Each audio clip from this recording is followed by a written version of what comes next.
That the West understands democracy. No, that's the problem. I'm not anti-Western. I'm against the bad things that were done by the Western countries. You're not anti-Western, and yet in June '03, before you left office, you said Anglo-Saxon Europeans essentially are proponents, and I'm quoting here, proponents of war, sodomy and genocide. Which is true. You must admit. But you're not anti-Western. I'm stating the fact. This is their character.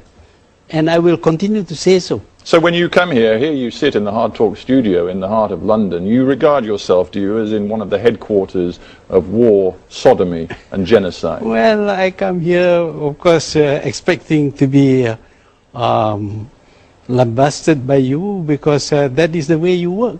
Well, I'm not lambasting you at all. I'm trying to tease out whether you believe it was a mistake for you to use this sort of language, because you clearly cut yourself off from any sort of meaningful dialogue with the West when you used these words. The Europeans used to call us the lazy Malays, incompetent Malays, untrustworthy Malays. We couldn't say a thing about you. So when I was in a position to say what we think about you, and I said it, and you don't like it, when you said it to us, you expect us to like it. We didn't like it, but we had no way of making our voices heard.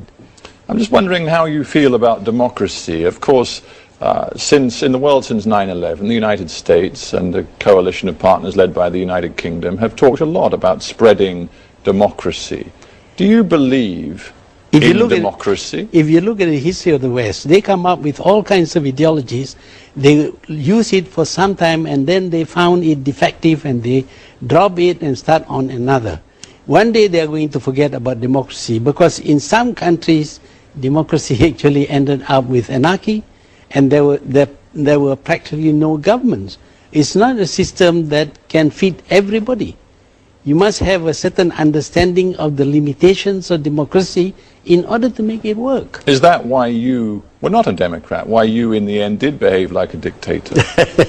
Well, that is something that the West would like to say about me. I'm a dictator. Well, I'm just quoting your own words from 2002. You said, it's good governance people need. You said, feudal kings, even dictators, have provided and can provide good governance. That is very true.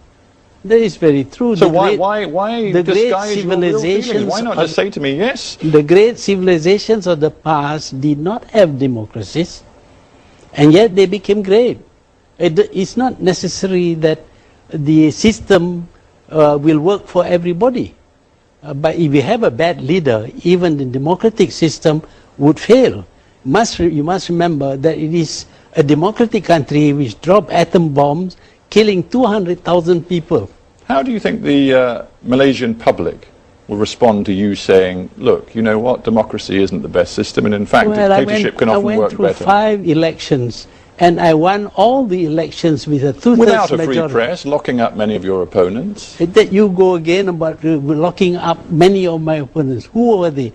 I don't know how many times I have to tell you that I've studied the Human Rights Watch reports, the Amnesty International reports, studies from the State Department, from the Canadian government. These are biased reports. The first thing I did on becoming the Prime Minister in 1981 was to release political prisoners who were detained by my predecessors, 22 of them, including many members of the opposition. And the 1984 press law, which required newspapers to get a new license every single year, made it very easy. Made it very easy for you to quieten them down, didn't it? No, it has always been there.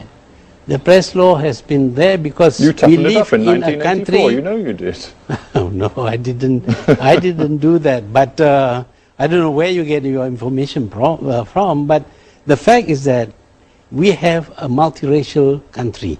And if we are not careful, there will be racial flare-ups. And you look at most of the countries with a multiracial population, they are never peaceful. Even Northern Ireland, it took you such a long time to stop the war in Northern Ireland. Talking of peace, you did worry about the stability of your country, didn't you? That's why you were very strong, very tough with Islamist extremism inside Malaysia. Yes, it is necessary. Well, I just wonder in that case then, why before, again, just before you left office in October '03, why did you tell the Islamic Summit Conference that, and I'm quoting again a very famous speech, it's a little bit long, but 1.3 billion Muslims cannot be defeated by a few million Jews, you said. We're actually very strong. The Europeans killed 6 million Jews out of 12 million, but today the Jews rule this world by proxy. They get others to fight and die for them. You went on to say, but the Jews have become arrogant, and arrogant people, like angry people, will make mistakes, and there may be a window of opportunity for us. I'm stating facts. I'm willing to say that again and again, that this is what has happened. Anti-Semitic and racist, that was called by many governments and people around the world. This idea about anti-Semitism is created by the Jews themselves. We cannot say anything.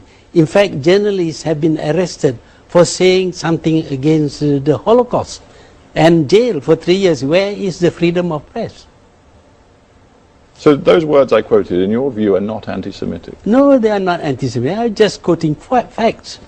The fact is that the United States obeys what Israel wants it to do.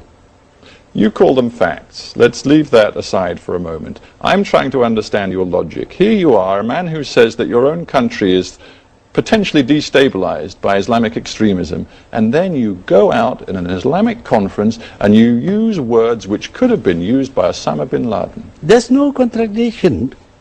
No contradiction at all. Well, forgive me, but I see a major contradiction. I don't want Islamic terrorism any more than I want Jewish attacks against Israel or American bombs on Baghdad. It is not incompatible. Do you feel confident that people still listen to your message? Well, I wouldn't be able to say. In Malaysia, people Why should people worry about me? In Malaysia, people say, and I'm talking about the Prime Minister, the Leader of Opposition, it is time for you to be quiet. Why should I be quiet? You mean to say when they are doing something that is wrong to my country, and I should not say anything? I would be irresponsible if I were to do that. Dr. Mahathir Mohamad, thank you very much for being on Hard Talk. You're welcome. Thank you very much.